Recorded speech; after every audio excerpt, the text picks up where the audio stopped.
Perfect. So this one can go to first read. Does this one need to go to first read? So I thought it was already approved as is. I had a note that it would because I think, did we add, is this the one where we added?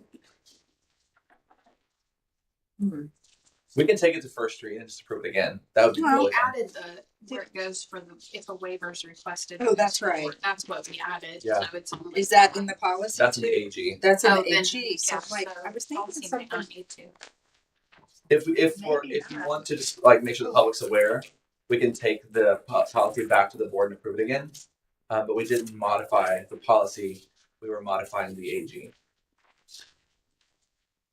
Oh, that's right. Yeah, we ended up, I have lots of notes on it from last month and then don't change anything and everything worked out.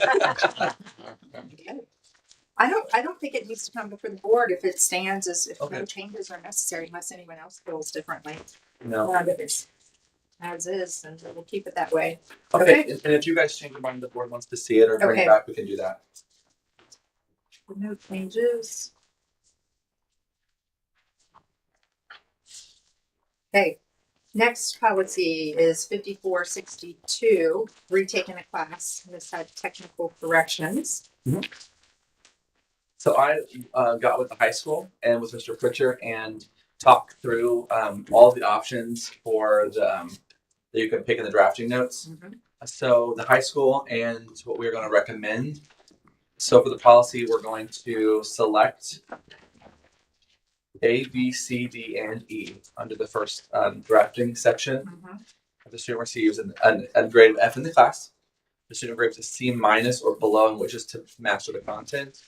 If they receive a C- or below and wish to meet the grade requirements for an academic honors diploma, the student has not passed at least one of the end-of-course exams required for graduation and seeks to become eligible for waiver consideration.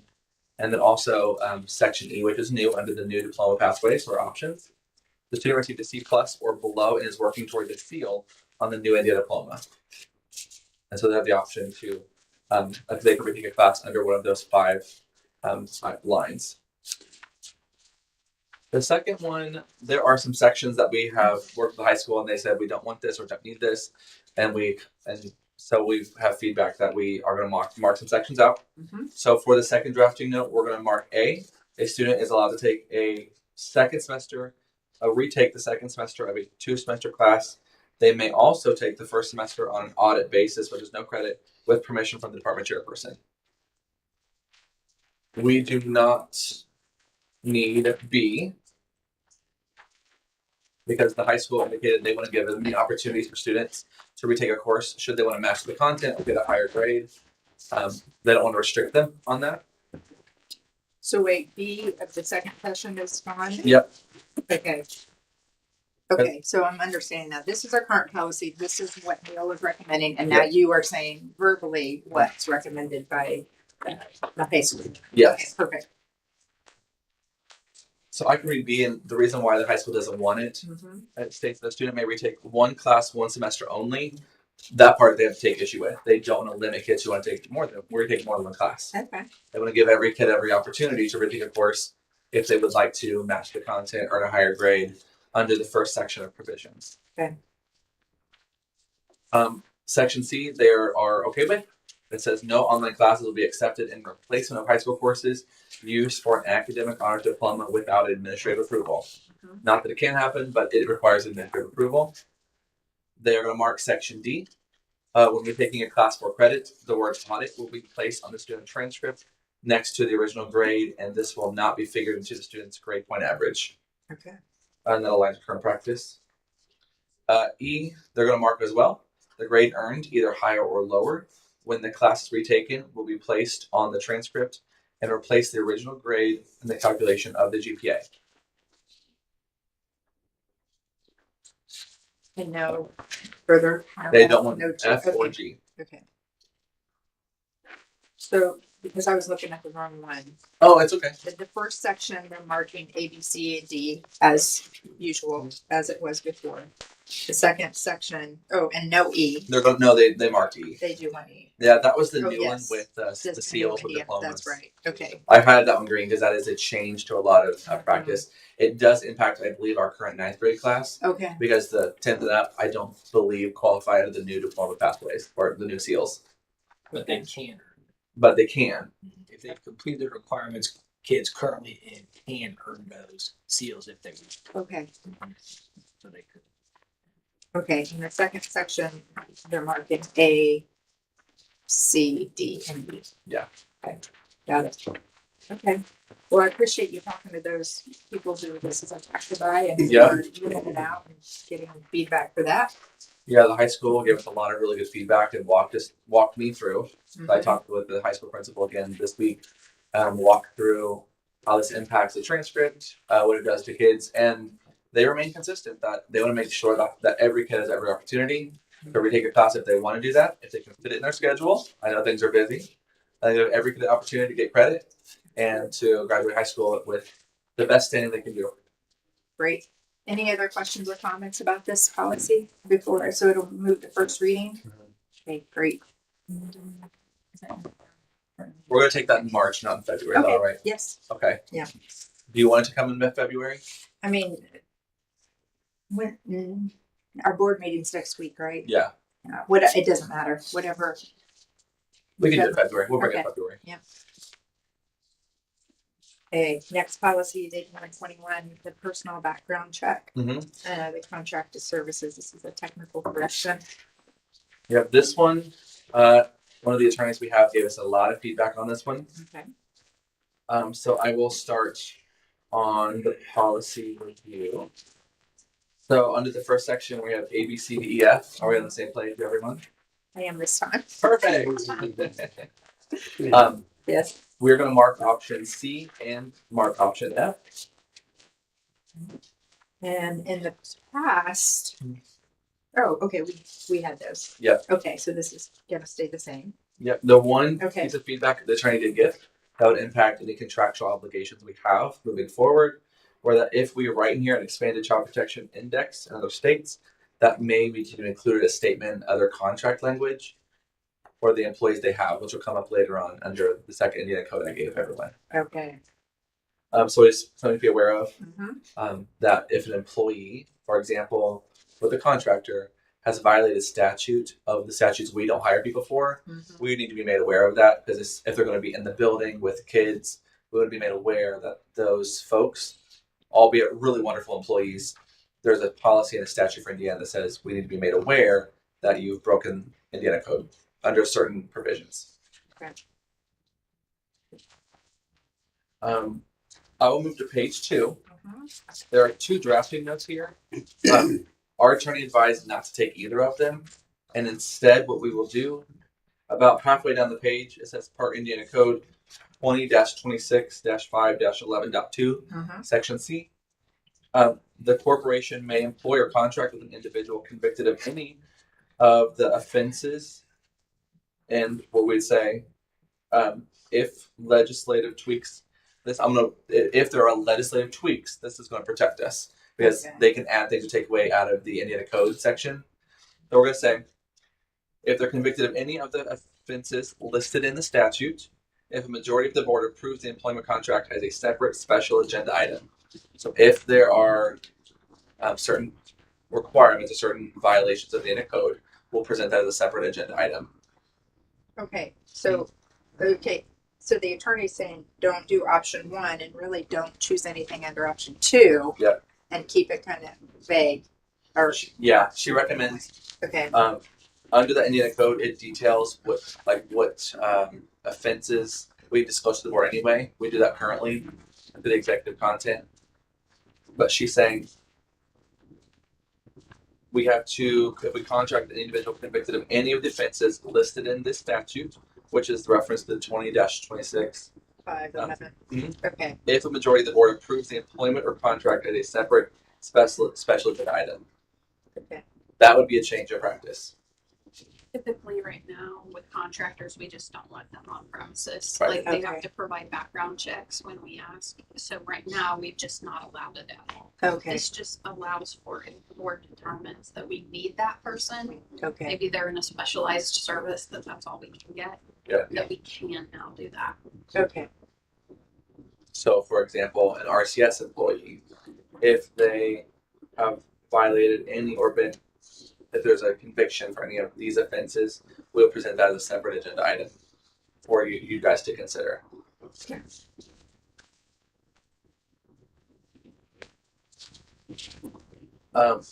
On page 3, at where it says the end of options at the drafting note, she recommends that we check any costs associated with obtaining the expanded criminal history check and the expanded child protection index check are to be borne by the contractor or subcontractor. She said that's something we can strive for. okay, We can include it in the contract language. It's part of their, It is, we do bid packages. okay. She said simply that if it's not included in all contract language, it's hard to enforce because it wasn't there, right? Because we have lots of contracts, lots of vendors, to make sure we include that provision in the contract when we have those. Under mandatory reporting, she is checked the A for arrest and or filing criminal charges against the contractor, subcontractor, or an employee of the contractor or subcontractor, and the disposition of such arrest or filing of charges.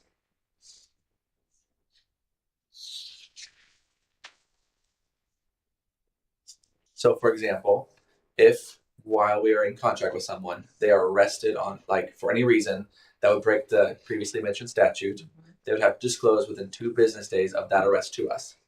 So if they're arrested, for example, battery, domestic battery, murder, some pretty serious offenses, they would have to disclose if they're a subcontractor or contractor, an employee of either of those 2 parties, they would have to disclose that to us within 2 business days. And those would apply to the contract languages. I don't know if we previously had that, did we? We do not. Okay. That would be new. Yes, okay, great. I think it makes sense. It does. I would appreciate that if we have a contractor who maybe working on a roof, or we have someone doing repairs in a building. For any reason, if they have an arrest for a really serious offense, they tell us because we have kids. If they're in the building, we just want to know. We have mandatory reporting for our employees already. Okay, yes, yeah. these are just I didn't know if contract. that's what you were asking. Yeah. No, I Okay. just, yeah. They do have mandatory reporting, so we have had the situation where, like example on Tester, we've had a couple of people that came onto the job late, so they weren't there at the beginning, but they had to do background checks along the way, and then one of them got in trouble, like in the meantime, while things were kind of in, like they weren't on the job officially at that Right. moment, but they self-reported as well. So I think that's all part of our contract language as well. The attorney also recommends that we check the box in the last paragraph on page 3, and that relates to reporting, so mandatory reporting. Each individual serving as a contractor, subcontractor, who is likely to have direct, close contact ongoing with children in the course of providing services to the corporation shall be required to report an arrest or the filing of criminal charges against the contractor, subcontractor. It's really just saying if there are charges or an arrest, you have to let us know within 2 business days. Especially if you have ongoing contact with children inside a building, which I can appreciate. Yes.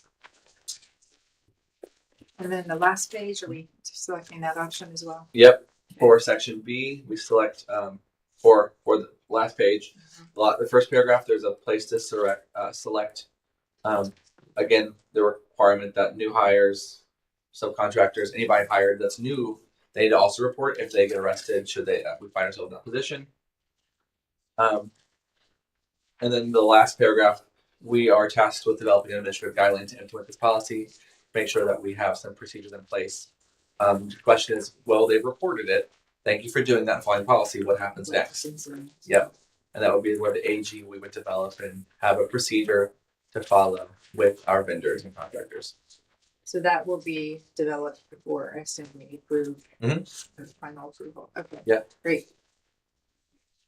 I did highlight on this page under B and C. There are two Indiana codes referenced there. Yes. The 20-26-5-11.2, that is different than the other mentioned code. So I printed out that code so you can see the list of offenses. So if any of those offenses are violated, like there's a conviction or an arrest, we would be made aware, or supposed to be made aware, of those convictions or arrest. And then we would report if we want to hire somebody with those violated one of those statutes. We would have separate agenda item and bring that to you as a not through consent, be a separate item. That's great. So all these changes can be put in the policy and bring it to first reading. I think so. Okay, sounds good.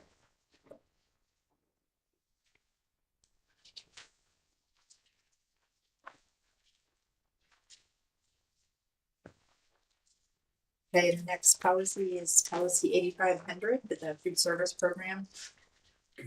And request, can we bring this to the next meeting? We've had some changes at the DOE level and in speaking with Mr. Devers and with Mr. Koenig, who is the regional director at Chartwell. Mr. Koenig just wants to review that one more time to make sure that we're aligned with DOE and USDA protocols. Especially with new staff at the DOE, they just want to make sure that things are good. That sounds good. Seems like with a brand new policy. Yeah. Or one we haven't had for a while. We'll be good. We'll just review it. And there are lots of requirements. There's IDB requirements, there's USDA requirements, there's a vendor involved, and it is a lengthy policy. And they change the requirements all the time. It's like, I think they just want to make sure now that we're in a new year that it matches what they're seeing in the audits.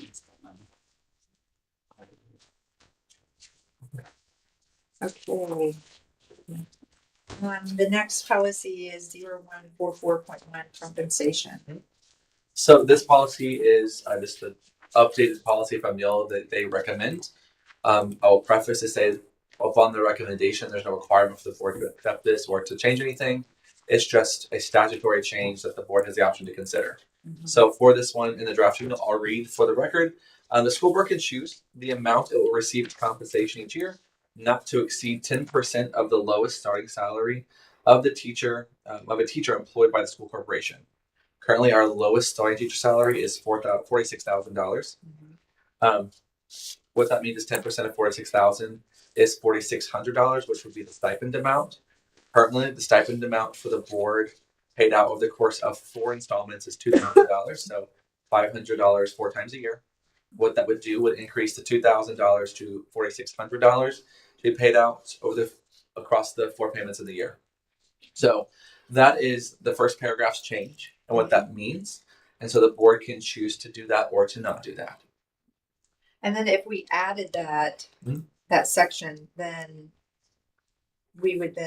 could we then have a resolution and say we want to stay at 2,000? Absolutely. Okay. You could keep the current policy as it's currently adopted. Okay. And you could just add a sentence in there that says you could be, it's really the first sentence, and I'll read it.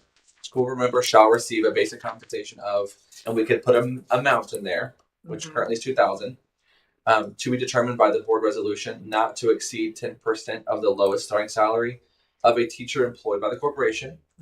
So if you're, up to 10% is 4,600. So you could put a resolution that says we're going to stick with the 2,000 that we currently have, and totally fine. Okay. What other changes, I guess? That was the really the biggest one. Okay. It does on section D. It's A, B, and C are totally fine. We will keep those selected. Section D talks about the purchase of any printed or other materials relating to the boardmanship shall be reimbursed if pre-purchase approval is given by the board. So if such approval is not possible or feasible, a voucher shall be submitted to the board for approval. No post-purchase voucher shall be approved if it exceeds a certain amount. So if there are materials relating to boardmanship they would have to seek pre-purchase approval from the board. And if pre-purchase approval was not received, then they would have to get post-purchase voucher. And then we can set an amount to say we are not going to consider reimbursing this if it exceeds a certain dollar amount. Okay. Well, I don't have the rest of the board here to recommend, but so maybe it needs to come to first reading. What I feel like is it should say that it's not to exceed 10%, but that we need to stay at 2,000. Yeah. But that leaves it open to every year reevaluating, I guess.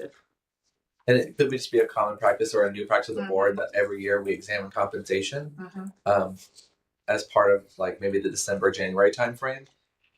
I'm open. I think we could put that into our yearly kind of checklist of things. But we can put it to first read and we can draft a resolution that would essentially keep the policy as is, what we have, but it will change the current policy. It'll be section B. Right. Yep. Town of board, so all board members shall be entitled to receive a stipend of $2,000. It's authorized by that code. And then we could input the sentence or we could just edit to say to be determined by board resolution not to exceed 10% of the lowest starting salary. I would recommend that. Mhm.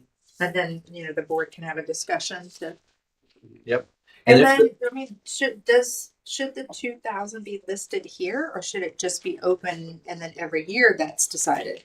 it could be every year because you do it through a resolution. You would just Right. pass it So annually. the amount here when it be You don't need 2,000. to keep it. Yeah, Okay. you would just pass a resolution right now right. to keep it where it is, and then next year we could reevaluate. Okay.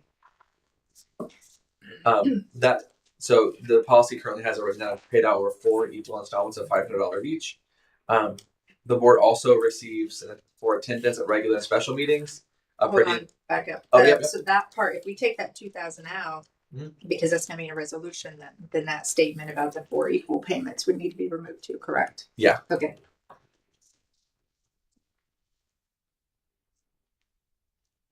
And then should it just say said stipend to such board member shall be paid at quarterly intervals? In arrears? We can do that. On the RCS accounts payable docket? I don't know, and then take out the rest of that sentence. We can.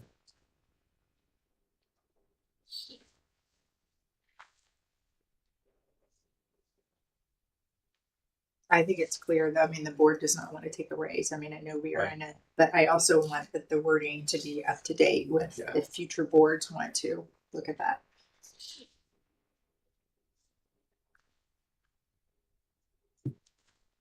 Okay. And then I think with that change that this would come to first reading and we'll have to have a discussion with the whole board because maybe they wanted just the 2,000 to stay in there. Yeah. I don't know, but if you want to change that and take it out and then I can explain and then we can have a good discussion and figure out whether we want to leave that in, take it out. Absolutely. Okay.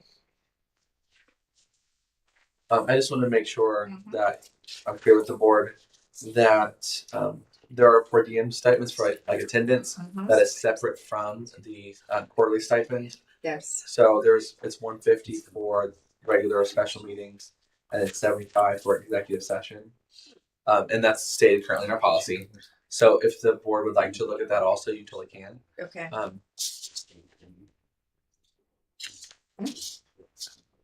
But the Neil update specifically is in reference to the To just the 10%. Okay.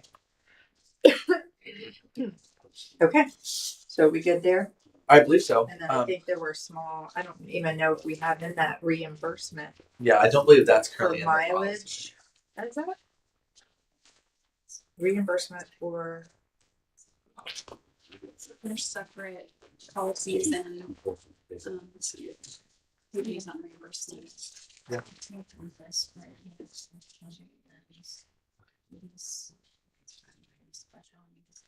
so what mileage, I guess, does that mean mileage if we go to a conference? Is that what it's saying probably? Probably, at least in general, if you have to do business Mm-hmm. on the upper school. Is the mileage rate for board members different than the corporation mileage rate? No. Okay, so it's Because they're staff. Yeah, it's the same technically. AP. They're not really staff, but the reimbursement rate for mileage follows the federal. That's all it says. It Yeah. just follows the federal unless a grant dictates. So So are we adding A, B, C, D, E, F, G, or we need to discuss that now? It looks like. I would add A, B, and C. I think Okay. those align with current policy Okay, and good. current administrative guidelines. Mhm. D was the really new one because we can set up a dollar amount. So if I'm if just trying to think about I what a know. board member, I mean, because if we needed something printed, we ask Cindy or we print it here. right, There have been, so go Have back to the old Dave Stidham days, and this is only because I have this wonderful thing be into me when I started. Board members used to have to print their board packets, so it used to get emailed out and they had to print them, and then we would either reimburse them for the pages that they printed or give them copy paper. Oh, right. And so that's probably, there may be schools that still do that. Okay. Okay. Yeah. I think we're good with leaving that one off. I don't see the okay, we reason don't. to have that one. So we'll just not include D. Mm-hmm. And then E, what's that one? So it says when the board attends a community or school-related event as a board function, or if a board member attends the designated as a designated representative of the board, any incurred expenses, including mileage, shall be reimbursed by the board. So if you attend an event, and that's a function of as your role as a board member, we would reimburse the mileage, by the board. If they put it in. If you put it in, you don't have to. It's a drafting note. I don't even know. Do we do that now? Does someone? Depends on who it is. Okay. Okay. Sometimes yes, sometimes never. Okay. So do we reimburse mileage? I guess we do for staff members if they're Yes. going to functions. Okay. Yes. Now we offer the corporate vehicle 1st, Mhm. and that's what the board has typically taken, the corporate vehicle, unless somebody's like, nah, I'll drive. Okay. Reimbursing board members is few and far between because that's always offered. Okay. And that's what we do even for staff. We'll offer the corporate vehicle first, especially if there's more than one person from the district going. But we'll reimburse mileage if it's just them. Okay. So maybe we should add E as an option. Okay. That sounds like it's used often, but Yeah, I mean, what it would do is align the practice of the board to the mileage rates that we currently have. okay. F says no entertainment expenses or purchase of alcoholic beverages are reimbursable. I think that's in our current, I do believe so. so we'll leave that in there. Yes. G, a voucher detailing the amount and nature of each expense shall be submitted to the board for approval within, we can set the number of days after the expense has been incurred. That's normal. That's how we do the accounts payable docket each and every month. Yeah. So I don't even know.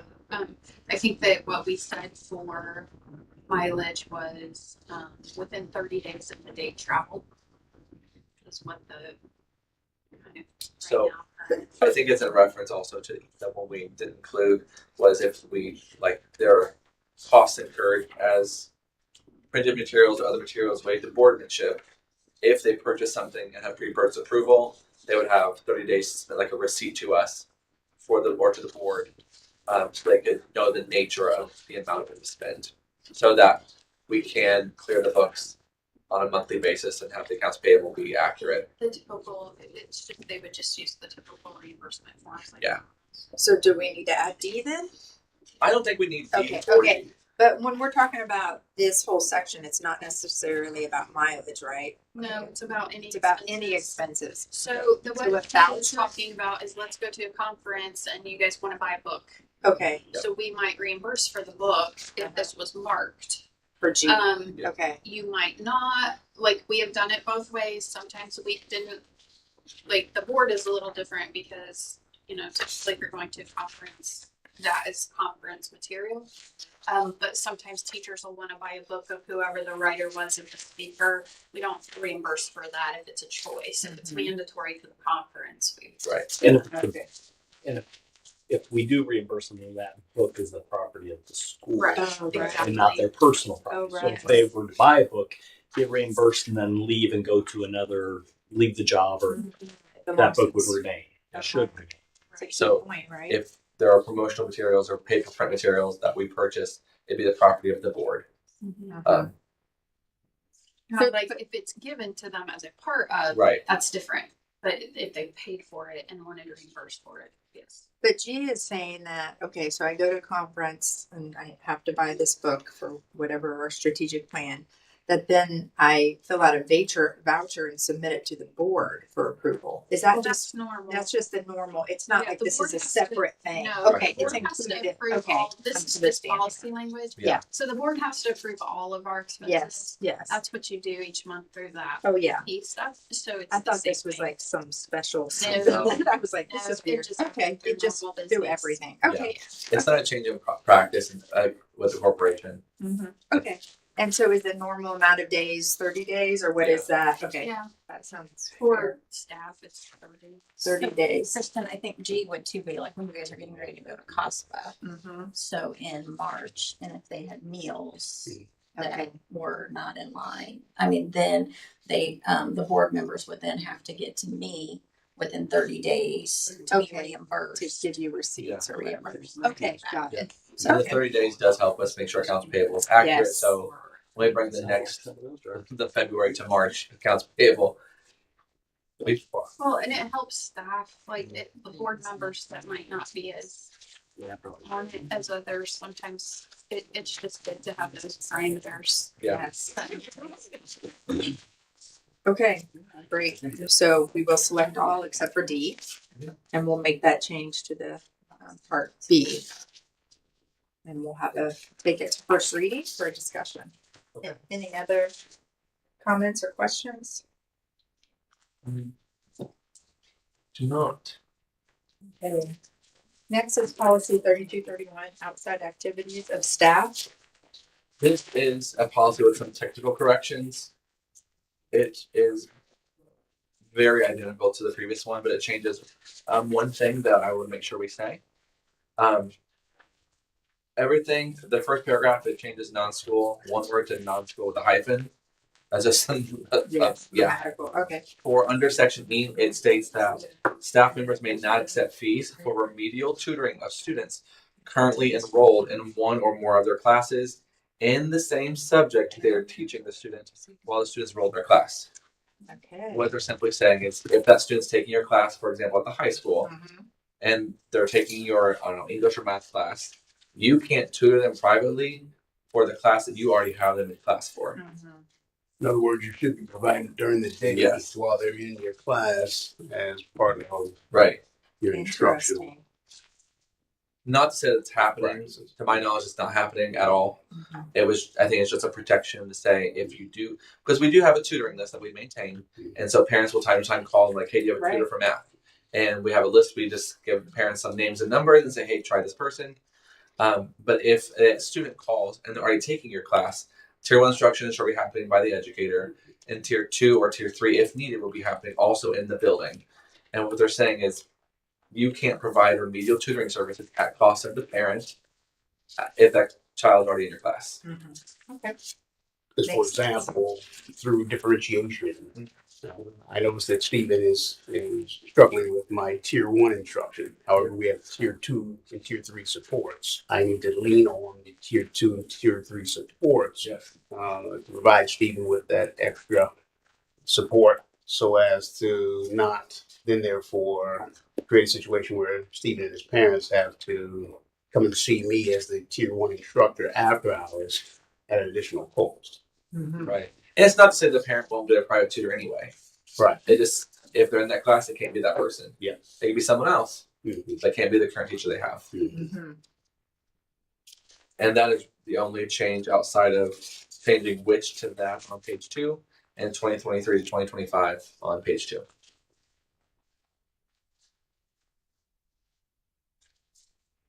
So to make it even more simple and plain,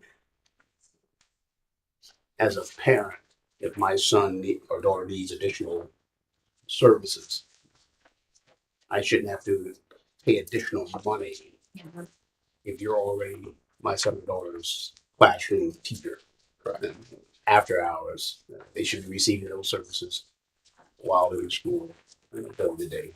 But if I teach your daughter French, Yeah. and you want to pay me to tutor her in math, then I can do that. Absolutely. Correct. Absolutely. Okay, so with those changes, it can go to first read. Any other comments on that one? No. Okay, next is policy 4162, the drug and alcohol testing of GDL holders and other employees who perform safety sensitive functions. Yep. So this policy, I had requested a lot of feedback from our attorney this week, and they just didn't have time to come back to me. Mhm. So I'm requesting that we take this one because there's some legal references to how we drug test employees potentially. That would impact not only operations, but other people who, like for example, drive minibuses or they transport students during the school day. It may impact several categories of employees. So before we do that, I had asked one of our attorneys to provide feedback, and they were out several days. So I haven't got that back yet. So I'm going to ask to bring that to the March meeting. Okay, great. Good.